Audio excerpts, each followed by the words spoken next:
Welcome to top headlines. రాష్ట్రంలో ఉన్న అన్ని వ్యవస్థలన్నీ గాడిలో పెట్టేందుకు ప్రయత్నిస్తున్నామన్నారు సీఎం చంద్రబాబు నాయుడు. బడ్జెట్ పై శుక్రవారం ఆయన అసెంబ్లీలో మాట్లాడుతూ గత ప్రభుత్వం చేసిన అప్పులు తప్పులే రాష్ట్రానికి శాపంగా మారాయన్నారు. రాష్ట్రాన్ని మళ్లీ ఆర్థికంగా నిలబెట్టాలనే కూటమిగా ఏర్పడి పోటీ చేసినట్లు తెలిపారు. 93% స్ట్రైక్ రేట్ తో గెలవడం ఒక చరిత్ర అని చెప్పారు. మోదీ, పవన్ తనపై ఎంతో నమ్మకం పెట్టుకున్నారని దాన్ని నిలబెట్టుకునేందుకే తనకు శక్తి ఉన్నంత వరకు కృషి చేస్తారని తెలిపారు. 2014లో రాష్ట్ర విభజన సమయంలో చాలా సమస్యల్ని ఎదుర్కొన్నామని, మనకు లోటు కరెంటు ఉండదని గుర్తు చేశారు. ఆ పరిస్థితి నుంచి మిగులు కరెంటు పరిస్థితికి తీసుకొచ్చామన్నారు. మళ్ళీ ఒక 10 సంవత్సరాలు మేము అధికారం లేకుండా ఉండే పరిస్థితికి వచ్చాం. 2014 విభజన జరిగిన మనలందరినీ కూడా చాలా కలత చెందేట్టుగా చేసి చాలా ఇబ్బందులు పడ్డాం. నాకైతే ఆ రోజు చాలా మంది ఆదాయం అంతా హైదరాబాద్ లో వస్తుంది, ఈ రాష్ట్రానికి ఆదాయం లేదు, కనీసం పెన్షన్లు వస్తాయా, లేకుంటే మా జీతాలు సకాలంలో వస్తాయా, అభివృద్ధి ఏమవుతుందని భయపడిన రోజు. అయితే దిశ 2014లో మళ్ళీ ఆ రోజు ఎన్డీఏ, బీజేపీ, తెలుగుదేశం కలిసి పోటీ చేశాం. పవన్ కళ్యాణ్ గారు బయట నుంచి ఆ రోజు సపోర్ట్ చేశారు.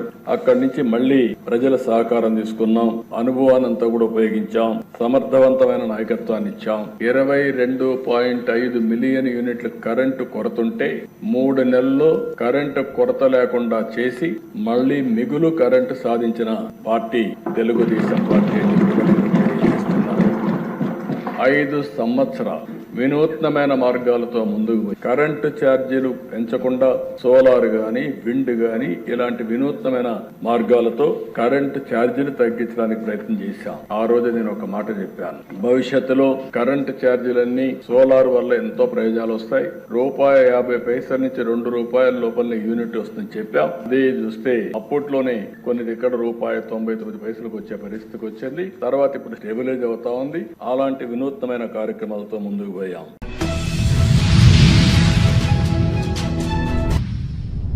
FIFA friendly football match poster ను సీఎం రేవంత్ రెడ్డి ఆవిష్కరించారు. ఇండియా వర్సెస్ మలేషియాల మధ్య friendly football match sports authority of Telangana ఆధ్వర్యంలో ఈ నెల 18న గచ్చిబౌలి స్టేడియంలో జరగనుంది. ఇందుకు సంబంధించిన పోస్టర్ ను సీఎం రేవంత్ రెడ్డి తన నివాసంలో ఆవిష్కరించారు. ఈ కార్యక్రమంలో డిప్యూటీ సీఎం బట్టి విక్రమార్క, మంత్రులు శ్రీధర్ బాబు, పొన్నం ప్రభాకర్, ప్రభుత్వ సలహాదారులు K Keshavarao, Vem Narender Reddy, Srinivasaraju, sports authority of Telangana chairman Sivasenareddy, TPCC అధ్యక్షుడు MLC Mahesh Kumar Goud, Madhu Yaskhi Goud, sports authority chairman K Sivasenareddy ఉన్నతాధికారులు ఉన్నారు.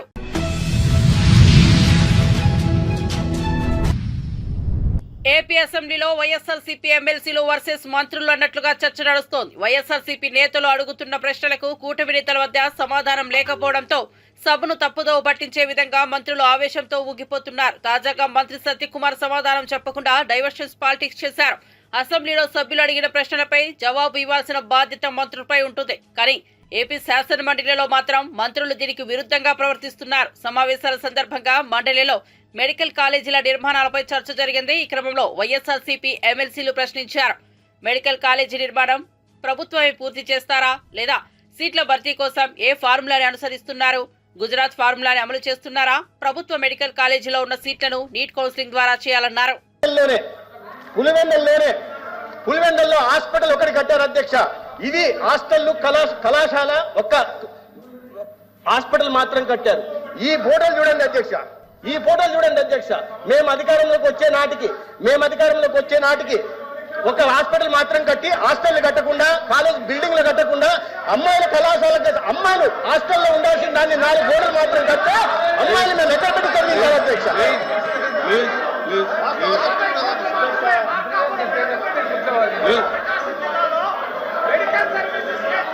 అధ్యక్ష 70% బోధనా సిబ్బంది లేకుండా, 70% బోధనా సిబ్బంది లేకుండా వైద్య విద్యను, నాణ్యమైన వైద్య విద్యను విద్యార్థులకు ఏ రకంగా అందించాలో చెప్పండి అధ్యక్ష. అధ్యక్ష 60% మౌలిక సదుపాయాల కల్పన లేకుండా, హాస్టల్లో లేకుండా చదువుకుంటున్న విద్యార్థులను ఏ హాస్టల్లో చేర్పించాలా, అమ్మాయిలు ఏ చెట్ల కింద చదివించాలా, ఎక్కడ ఉంచాలో సమాధానం చెప్పాల్సిన బాధ్యత గతంలో ముఖ్యమంత్రిగా ఉన్న వాళ్ళకి చెప్పాలి ఉండే అధ్యక్ష. కానీ నిస్సిగ్గుగా నిర్లజ్జగా ప్రతిరోజు విద్యార్థులు అపోహలు సృష్టించే ప్రయత్నం చేస్తారు అధ్యక్ష. మొన్నటికి మొన్న 8,500 కోట్లతో నేను 17 కళాశాలను నిర్మించానని నిస్సిగ్గుగా గతంలో ముఖ్యమంత్రిగా ఉంటున్న వ్యక్తి చెప్తున్నారంటే అపోహలు సృష్టించడం మంచిది కాదు అధ్యక్ష. ప్రభుత్వం ఏదైనా సరే ప్రభుత్వం ఉన్నప్పుడు తర్వాత ప్రభుత్వం బాధ్యతలు తీసుకోవాల్సింది. కానీ నేను నిర్మించానని నిర్మించారని అపోహలు చెప్తుంటే సంపద సృష్టిస్తారని విద్యార్థులు చెప్తే ఇవాళ విద్యార్థులకు 17 కళాశాలలు లేక విద్యార్థులంతా చదువులకు దూరం అయిపోతున్నారని చెప్తున్నారు. 750 సీట్లు 700 సీట్లు రావాల్సిన సీట్లు రాలేదంటున్నారు. దీనికి బాధ్యత వహించాల్సింది ఎవరు? దీనికి మౌలిక సదుపాయాలు కల్పించాల్సిన బాధ్యత ఎవరిది? ముగించండి. ఫ్యాకల్టీ డెఫిషియన్సీకి కారణం ఎవరు? సమాధానం చెప్పండి అధ్యక్ష. ఇది సమాధానం చెప్పాల్సిందిగా మీరు కోరాలి అధ్యక్ష. ఆ పార్టీ గౌరవ సభ్యులు నేను అడుగుతున్నాను. వారు ముఖ్యమంత్రి గారు రోజు అబద్ధాలను వండి వారిస్తుంటే, అసత్యాలను చెప్తుంటే ఈ రకంగా దీని సమర్థత లేదా అధ్యక్ష? సమర్థత ఉంది అధ్యక్ష. రికార్డు స్థాయిలో అధ్యక్ష, రికార్డు స్థాయిలో ఒక సంవత్సరంలో తాడేపల్లి భవనాన్ని కట్టారు అధ్యక్ష. అధ్యక్ష, రికార్డు స్థాయిలో 26 జిల్లాల్లో ప్రభుత్వ ఆస్తుల్ని, రవాణా శాఖ సంబంధించిన ఆస్తులు తీసుకుని వైఎస్ఆర్సీపీ పార్టీ కార్యాలయాన్ని కట్టారు అధ్యక్ష. అధ్యక్ష, విసిగొండ గుండు కొట్టి 450 కోట్లతో విలాసవంతుల భవనాలు నిర్మించుకున్నారు. కానీ పేద విద్యార్థులకు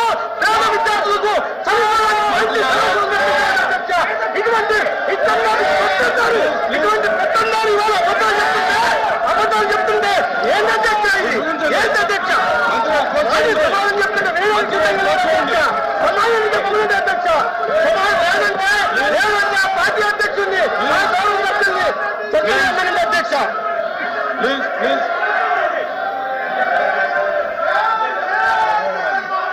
ప్లీజ్ కూర్చోండి.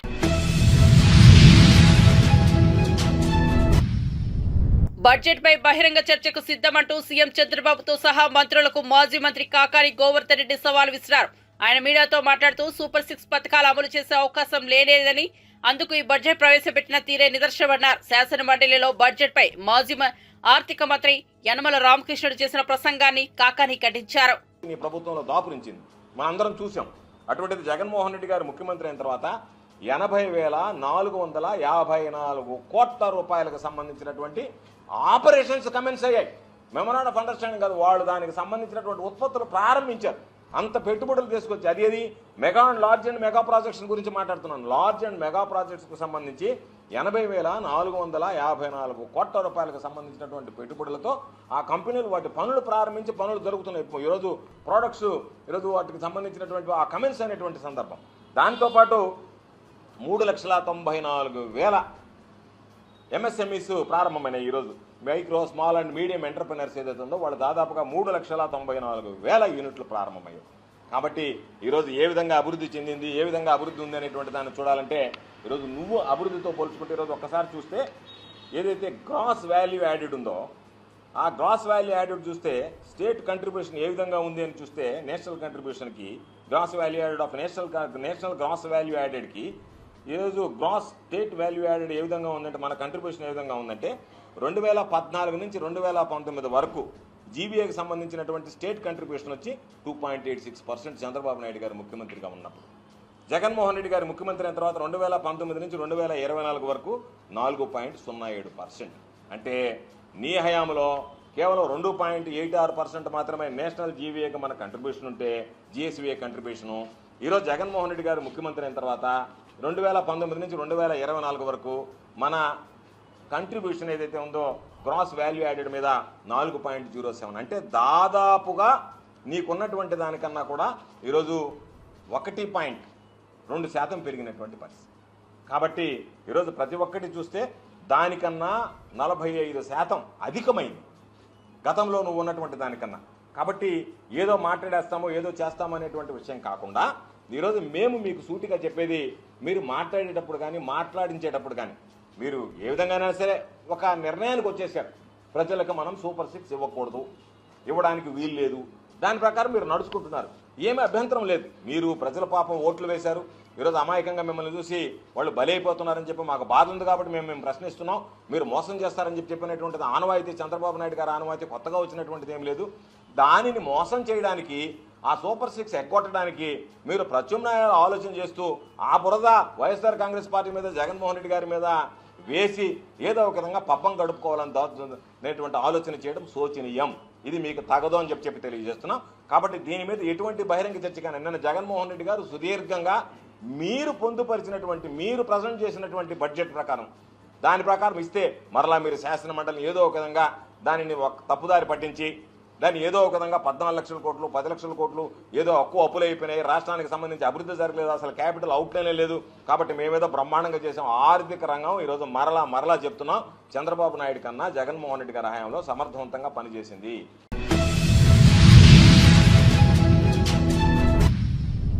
హైదరాబాద్ లో ఏడాది లోక్ మంథన్ జరగడం సంతోషంగా ఉందన్నారు కేంద్ర మంత్రి కిషన్ రెడ్డి. శిల్పకళా వేదికలో ఈ నెల 21 నుంచి 21 వరకు లోక్ మంథన్ జరుగుతుందని ఆయన తెలిపారు. శుక్రవారం హైదరాబాద్ లో ఉన్న బేగంపేట పర్యాటక భవన్ లో లోక్ మంథన్ పై కేంద్ర మంత్రి కిషన్ రెడ్డి ప్రెస్ మీట్ నిర్వహించారు.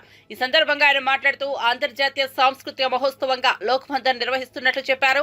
ఈ లోక్ మంథన్ కార్యక్రమంలో కవులు, కళాకారులు, విదేశీ అతిథులు పాల్గొంటారని పేర్కొన్నారు. ఈ నెల 21న స్టాళ్లు, సాంస్కృతిక కార్యక్రమాలను ప్రారంభం వెంకయ్యనాయుడు ప్రారంభిస్తారని, ఈ నెల 22న లోక్ మంథన్ కు రాష్ట్రపతి ద్రౌపది ముర్ము ప్రారంభిస్తారని కిషన్ రెడ్డి స్పష్టం చేశారు. ప్రారంభిస్తే ఒక రోజు ముందు 21 తేదీ నాడు భారతదేశ మాజీ ఉపరాష్ట్రపతి అయినటువంటి గౌరవనీయులు వెంకయ్యనాయుడు గారు 21 తేదీ ఆ యొక్క ఎగ్జిబిషన్కి సంబంధించినటువంటి స్టాల్స్ కానీ కల్చరల్ యాక్టివిటీ సాంస్కృతిక ఉత్సవాలకు వెంకయ్యనాయుడు గారు ప్రారంభిస్తారు. దీనికోసము మనకందరికీ తెలుసు, మరి ఇక్కడ ఏదైతే పెవిలియన్ ఏర్పాటు చేస్తున్నామో కళా ప్రదర్శనలు కానీ స్టాల్స్ కానీ దానికి అన్ని వర్గాల ప్రజలు మన హైదరాబాద్ చుట్టుపక్కల ఉన్నటువంటి బస్తీలో ఉన్నటువంటి ప్రజలు, గిరిజన ప్రజల నుంచి మొదలు పెడితే ఐటీ సాఫ్ట్వేర్ ఇంజనీర్స్ వరకు కూడా అది చూడడానికి వచ్చే విధంగా వాళ్ళను ఆహ్వానిస్తూ ఉన్నాం. వాళ్ళు ఈవెంట్కు కాకుండా ముందు ఆ ఎగ్జిబిషన్ను చూడాలనేటువంటి దృక్పథంతో బస్తీలో ఉన్నటువంటి ప్రజలు కావచ్చు, గిరిజనులు కావచ్చు, ఐటీ సాఫ్ట్వేర్ ఇంజనీర్స్ కావచ్చు, అన్ని వర్గాల ప్రజలు కూడా రావాలి. దాన్ని చాలా పెద్ద ఎత్తున మరి లక్షలాది మంది వచ్చే విధంగా ఆ యొక్క ప్రదర్శనను ఈ 4 రోజుల పాటు చూస్తారనేటువంటి ఆశాభావంతో ఆ రకమైనటువంటి ఇంట్లో 100కు పైగా ఈ కల్చరల్ యాక్టివిటీస్ ఉంటాయి. అందులో సుమారు 1000 మంది కళాకారులు కూడా ఈ యొక్క 100 కల్చర్ ఈవెంట్స్లో 1000 మంది కళాకారులు కూడా పాల్గొంటారు. అదే కాకుండా సాంప్రదాయ సంగీత వాయిద్యాల సంబంధించినటువంటి ఈవెంట్స్ కూడా ఉంటాయి. ఆ యొక్క పనిముట్లు కూడా గిరిజనులు మన సాంప్రదాయంలో గత అనేక మన భారతీయ జీవన విధానంలో వాడినటువంటి మ్యూజికల్ ఇన్స్ట్రుమెంట్స్ కూడా ఆ యొక్క పెవిలియన్లో ప్రదర్శించబోతున్నాం అన్న విషయాన్ని ఈ సందర్భంగా మనవి చేస్తా ఉన్నాను. దీనికి సంబంధించి మరిన్ని వివరాలన్నీ కూడా మన యొక్క నందకుమార్జీ తెలియజేయాల్సిందిగా కోరుతా ఉన్నాను.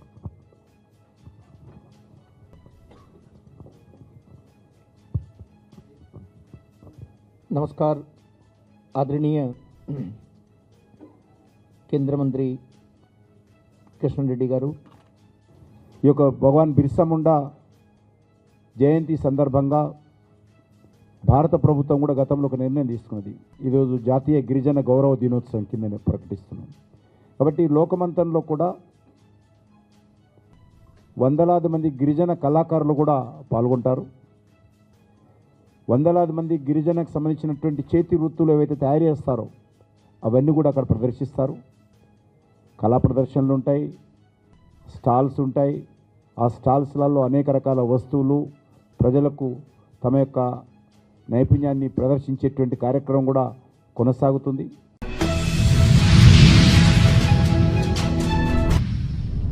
ఏపీ శాసనసభ ఉపసభాపతిగా సభా గౌరవాన్ని కాపాడతారని రఘురామకృష్ణరాజు స్పష్టం చేశారు. ప్రజలు ఇవ్వని ప్రతిపక్ష హోదా కోసం జగన్ మారాం చేయకుండా అసెంబ్లీకి రావాలని రఘురామ హితవు పలికారు. శాసనసభ డిప్యూటీ స్పీకర్ గా బాధ్యతలు స్వీకరించిన అనంతరం ఆయన మాట్లాడారు. గతంలో సభలో అమర్యాదగా మాట్లాడిన వారందరినీ ప్రజలు ఓడించారని గుర్తు చేశారు. జగన్ కు ప్రజలు ప్రతిపక్ష హోదా ఇవ్వకపోతే చంద్రబాబును నిందించి ప్రయోజనం ఏంటని రఘురామ ప్రశ్నించారు. నాకు మైక్ ఇవ్వట్లేదు అంటే ఒకసారి వచ్చి చూస్తే కదా తెలిసి ఇది మైక్ ఇస్తున్నారో లేదో. రాకుండానే నాకు మైక్ ఇవ్వట్లేదు అంటే డెఫినెట్గా 11 మంది సభ్యులు ఉన్నారు కాబట్టి వారికి ఉన్న సమయం డెఫినెట్గా వారికి ఇవ్వటం జరుగుతుంది.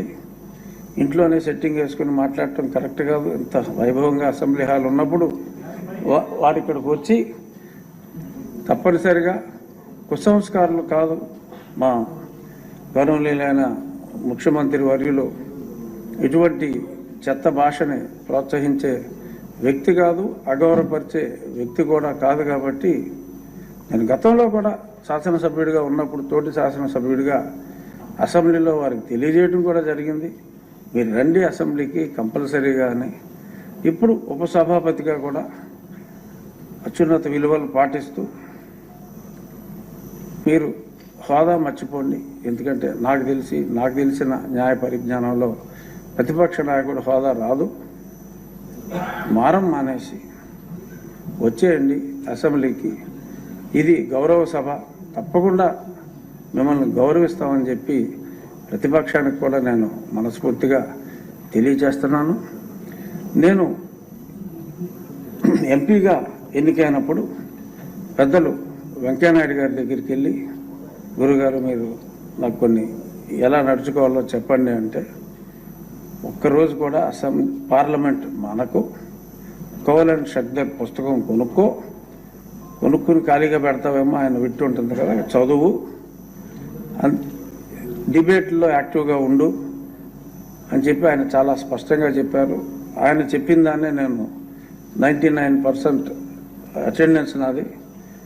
ఒకరోజు సంతకం పెడతాం మర్చిపోయా, ఒక్కరోజు మటుకు కరోనా వచ్చినప్పుడు వెళ్ళలేకపోయా, 2 రోజులు నేను సభకి అటెండ్ అవ్వలేకపోయాను. సో అందరికీ ఇందాక లోకేష్ గారు కూడా అన్నారు చాలామంది కొత్త వాళ్ళు ఉన్నారని. సో వెంకయ్యనాయుడు గారి సూచనలు కొత్తవారు అందరూ కూడా పాటించాలి.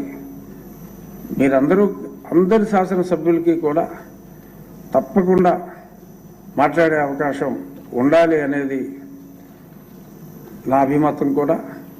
గతంలో లోక్సభలో ఉన్నప్పుడు కూడా ఒకసారి కూడా మాట్లాడిన వాళ్ళు చాలా పర్సంటేజ్ ఉండేవాళ్ళంటే అప్పుడు లోక్సభాపతి గారితో, ఓం బిర్లా గారితో నేను ఆయనతో చాలా స్నేహంగా ఉండేవాడిని. ఈ అందరికీ మాట్లాడే అవకాశం రావాలి అంటే ఎవరైనా మాట్లాడకపోతే వాళ్ళని వెతికి ఈరోజు నువ్వు మాట్లాడాలి అని చెప్పి ఇన్సిస్ట్ చేసి కూడా మాట్లాడించారు.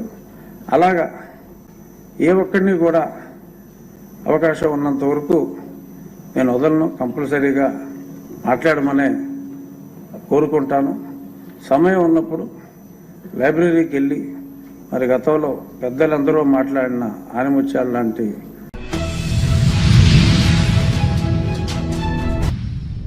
లగచర్లలో కలెక్టర్ ప్రతీక్ జైన్ పై జరిగిన దాడిలో భాగస్వాములంటూ పోలీసులు అరెస్ట్ చేసిన రైతులను సంగారెడ్డి సెంట్రల్ జైలుకు తరలించిన విషయం తెలిసిందే.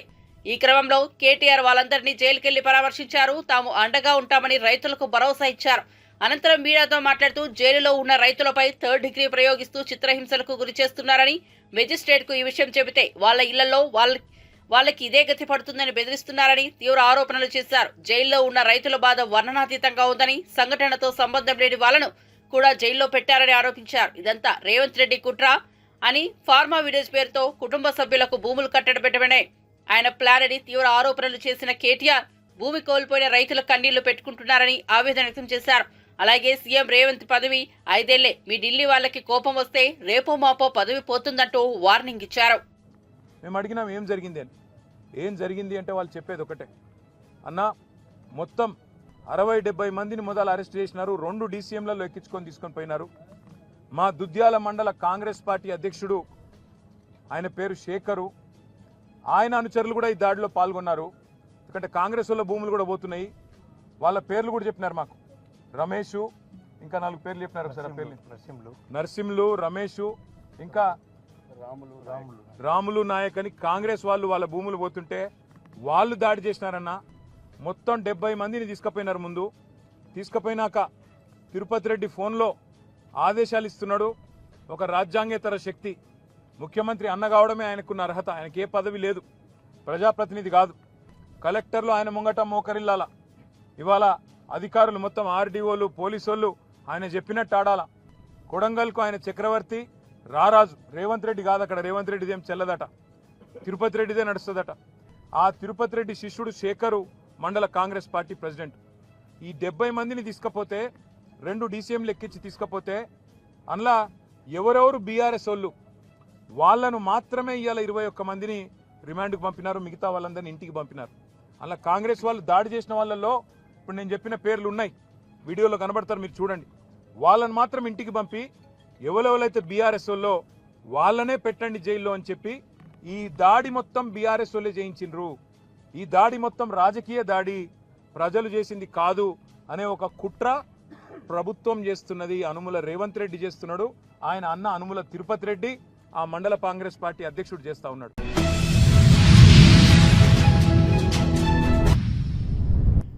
ప్రభుత్వ ప్రోత్సాహం వల్ల అంతర్జాతీయ కంపెనీలు తెలంగాణలో పెట్టుబడులు పెట్టేందుకు ముందుకు వస్తున్నాయని ఐటీ పరిశ్రమల శాఖ మంత్రి శ్రీధర్ బాబు చెప్పారు. రాష్ట్రంలో పెట్టుబడులకు ఎన్నో అవకాశాలు ఉన్నాయని, ఇన్వెస్టర్లకు ప్రభుత్వం తరపున సహకారం అందిస్తామన్నారు.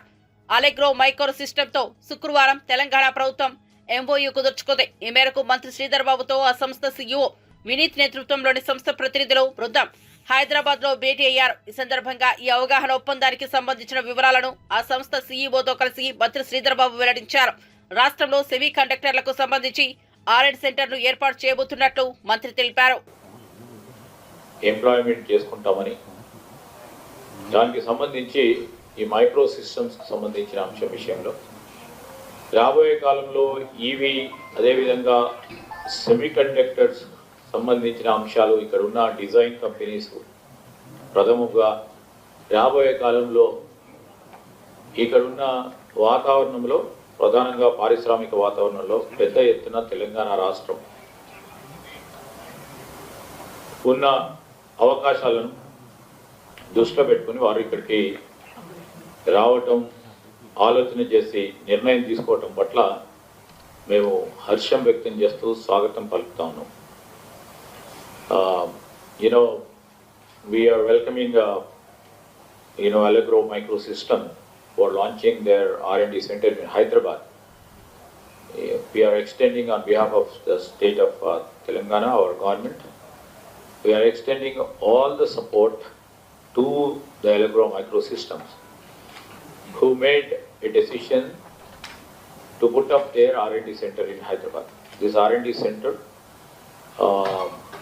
primarily will be employing about nearly 500 people in their center. And about Allegro Microsystem, the CEO, Mr. Vinit Narwal Wala, is the CEO who had come here. He would also try to share his company's profile. But this is a big global company which are into microsystem, which they are into EVs. They have a huge presence in EV manufacturing components, and they are also trying to see and explore their existence and their market in the semiconductors arena. And they have seen, much market is available in India, especially in Hyderabad, and that is the reason that they have, shared with us. And on behalf of our government, on behalf of our industry department, we gave all the assurance that we will be supporting this R&D center of Allegro Microsystem. On this occasion, I would like to congratulate and thank Allegro Microsystem for showing the confidence on the state of Telangana, on our government, and I wish you all the best and good luck. Now I would like to request Mr. Vinit Ji, who is the CEO of Allegro Microsystem, to say a few words. Okay. Thank you, Honorable Minister. Really excited to be here to inaugurate our global R&D center in Hyderabad. We are a company that's been around for almost 100 years. We're listed on the NASDAQ.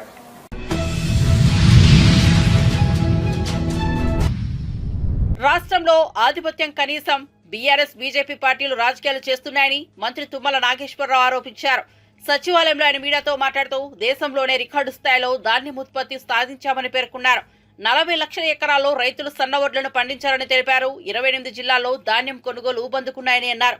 ఇప్పటివరకు ఏడాది 9.5 metric టన్నుల ధాన్యం కొనుగోలు చేశామని తెలిపారు. రాష్ట్రంలో అధికారం కోల్పోయిన వారి ఇటీవల ప్రభుత్వంపై లేనిపోని ఆరోపణలు చేస్తున్నారని ఫైర్ అయ్యారు. కాబట్టి దయచేసి ధాన్యం కొనుగోలులో కానీ, పత్తి కొనుగోలులో కానీ, పత్తి కూడా గతంలో కంటే బ్రహ్మాండంగా దిగుబడి తగ్గింది, కానీ కొనుగోలులో మాత్రం ఏమాత్రం కూడా అలక్ష్యం చేయకుండా గత 3 నెలలుగా CCIని ఇబ్బంది పెట్టి ఆ మంత్రి గారితో మాట్లాడి ఆ MDని ఇక్కడికి పిలిపించి 3 సార్లు తెలంగాణ పత్తిని మొత్తాన్ని కొనుగోలు చేసే ప్రయత్నం చేశాం. పెద్ద ఎత్తున పత్తి కొనుగోలు కూడా జరుగుతుంది.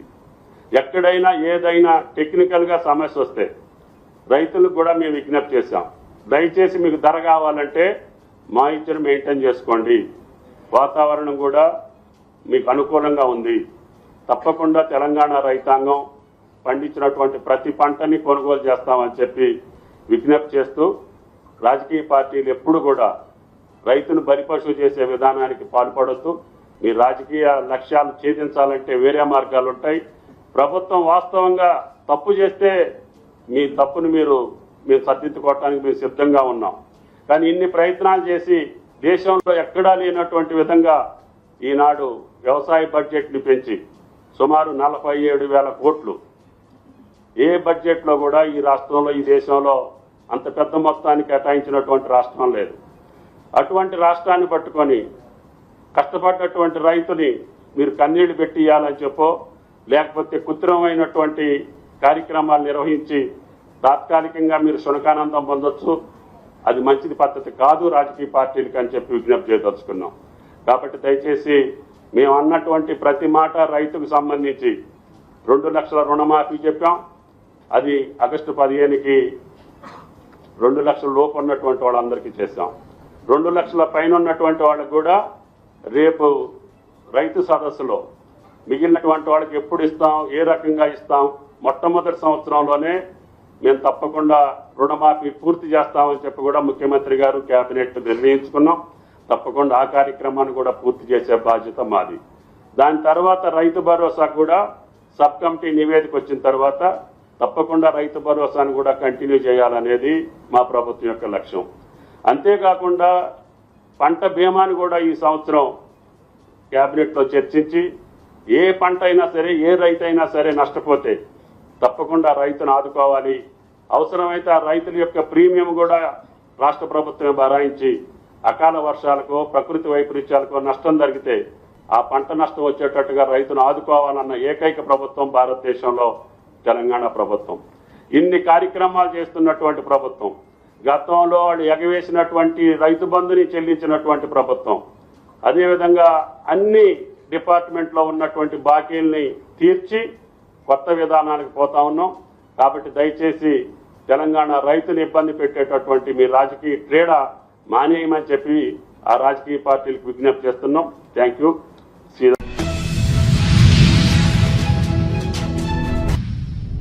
కార్తీక పౌర్ణమి సందర్భంగా తెలుగు రాష్ట్రాల్లోని క్షేత్రాలు భక్తులతో కిటకిటలాడుతున్నాయి. వేకువజాము నుంచే భక్తులు ఆలయాలకు పోటెత్తారు. సముద్ర నదీ తీరాల్లో పుణ్య స్నానాలు ఆచరించి మొక్కులు తీర్చుకున్నారు. కృష్ణా జిల్లా మచిలీపట్నంలోని మంగినపూడిలు బీచ్ లో పుణ్యస్నానాల కోసం తెల్లవారుజాము నుంచే భక్తులు భారీగా తరలివచ్చారు. సాగర హారతితో సముద్ర స్నానాలను మంత్రి కొల్లు రవీంద్ర ప్రారంభించారు.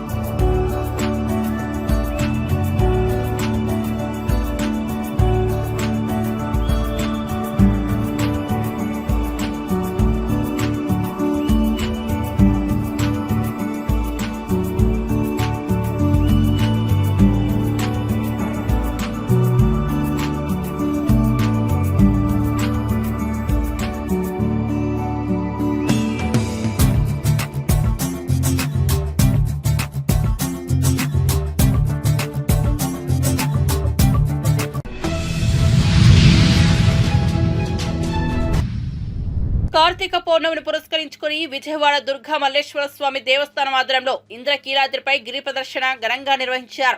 తెల్లవారుజామున ఇంద్రకీలాద్రి ఘాట్ రోడ్డుని కామధేను అమ్మవారి ఆలయం వద్ద గిరి ప్రదర్శనను ఈవో కెఎస్ రామారావు దంపతులు వేద పండితులు ప్రారంభించారు. కుమ్మరపాలెం సితారా సెంటర్ పాల ఫ్యాక్టరీ మీదుగా ఇంద్రకీలాద్రి వరకు గిరి ప్రదర్శన జరిగింది.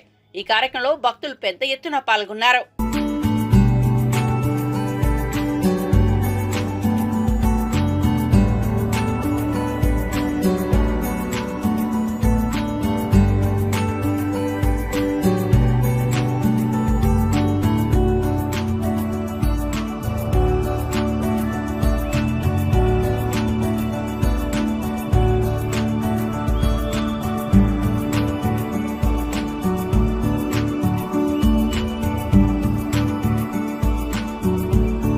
కార్తీక మాస సందర్భంగా ఈ రోజు గిరి ప్రదక్షిణ విశేష ప్రాధాన్యతను సంతరించుకుంది.